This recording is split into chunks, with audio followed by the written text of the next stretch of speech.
سب سے پہلے جس طرح میں نے عرض کیا کہ آپ جیسے لوگ جنہوں نے اس وقت بھی بہادری سے جیل کاٹا، ابھی بھی آپ نے تو خود جیل کو دعوت دی، اس پارٹی میں کیوں ہیں جس کے صدر صاحب بار بار یہ کہہ رہے ہیں کہ میں لڑنا نہیں چاہتا؟ یہ بات درست نہیں ہے۔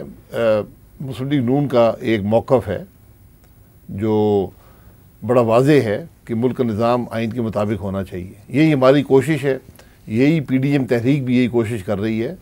تو شہباز صاحب کا بیان کرنے کا طریقہ، کہنے کا طریقہ، ان کا جو مزاج ہے وہ مختلف ہے، وہ شاید اس کو اس طرح بیان نہیں کرتے جو آپ چاہتے ہوں، لیکن وہ مکمل اتفاق وہ بھی اسی بات سے کرتے ہیں اور اسی بات کے لیے پوری پارٹی کوشاں ہے۔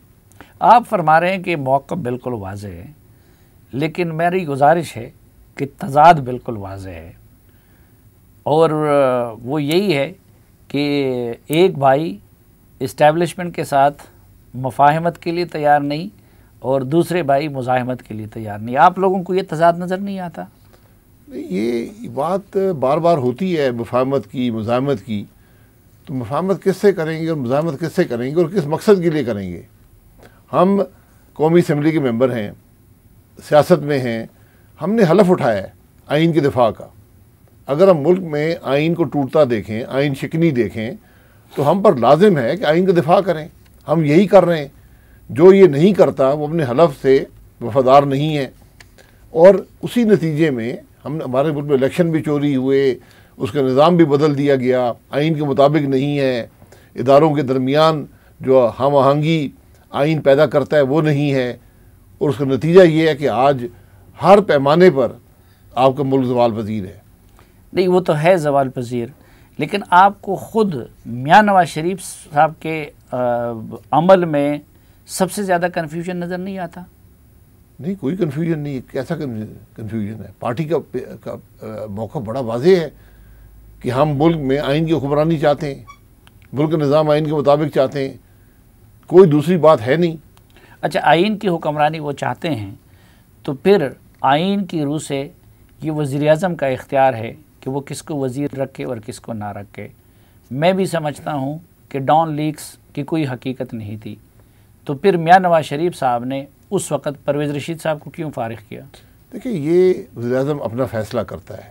ایک حالات پیدا ہوئے، اس حالات کو نپٹانے کے لیے انہوں نے فیصلہ کیا کہ ٹھیک ہے، یہ اگر ایک ادارے کا موقف ہے رشید صاحب کے بارے میں تو ان کا ٹھیک ہے، ملک کے چلانے کے لیے ایک ابہام جو تھا اس کو ختم کرنے کے لیے یہ بات یہ ہوتا ہے، یہ حکومتی معاملات کا حصہ ہوتا ہے۔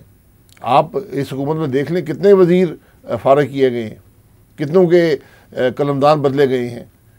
تو یہ چیز وہ تو آپ لوگوں کی طرح انقلابی نہیں ہے نا، ان کا تو کوئی انقلابی بیانیہ نہیں ہے نا، وہ تو کہتے ہیں دن رات کہ ہم ایک پیج پہ ہیں۔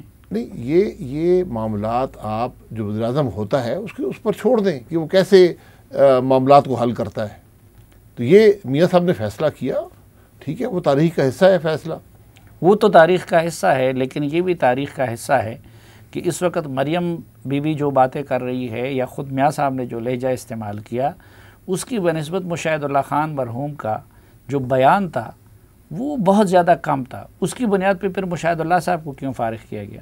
نہیں، میں یہی کہہ رہا ہوں نا، یہ اس وقت جو حالات پیدا ہوئے، جو معاملہ تھا، جو اس میں اداروں کا رویہ تھا یا ان کی سوچ تھی جو انہوں نے بیان کی، اس کے مطابق وزیر اعظم نے ایک فیصلہ کیا، انہوں نے اپنی کابینہ میں رد و بدل کیا۔ یہ ان کی ثوابدید ہے، یہ بات ان پر چھوڑ دینی چاہیے کہ معاملات کو کیسے حل کرتے ہیں۔ تو یہی بات تو میاں شہباز شریف صاحب کہہ رہے ہیں نا کہ اگر قسطوں میں تابعداری کر رہے ہیں تو پھر مکمل کر لینا۔ نہیں، تابعداری کی بات نہیں ہے، اگر ہم یا قسطوں میں چلو کمپرومائز کر رہے ہیں۔ نہیں، کمپرومائز کی بھی گنجائش نہیں ہے، کیونکہ اگر ہم کمپرومائز آئین شکنی سے کریں گے تو پھر معاملہ خراب ہوتا ہے۔ اگر ہم کمپرومائز اس بات سے کریں گے کہ ہم کو ڈیل کر کے اقتدار میں آ جائیں تو پھر معاملہ خراب ہوگا۔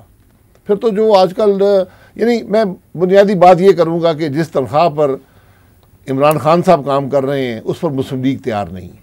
نہیں تو کیا 80 میں اور 90 میں اسی تنخواہ پہ نواز شریف صاحب نے کام نہیں کیا تھا؟ میں ان سب معاملات کے لیے میں یہ کہوں گا کہ ٹروتھ کمیشن بنا دیں۔ حقیقت سے میرا یہ بالکل ایک یہ سمجھیں کہ سوچا سمجھا، کیونکہ وہ نہیں، حالات اس کے لیے تو کسی کمیشن کے نہیں کیا. یہ حقیقت نہیں ہے کہ میاں نواز شریف صاحب کو اس وقت سیاست میں اسی طرح لایا گیا اور اسی طرح سپورٹ کیا گیا جس طرح اس وقت عمران خان میں صاحب. اسی لیے کہہ رہا ہوں کہ آپ جب ٹروتھ کمیشن بنائیں گے یہ حقائق سامنے آئیں گے.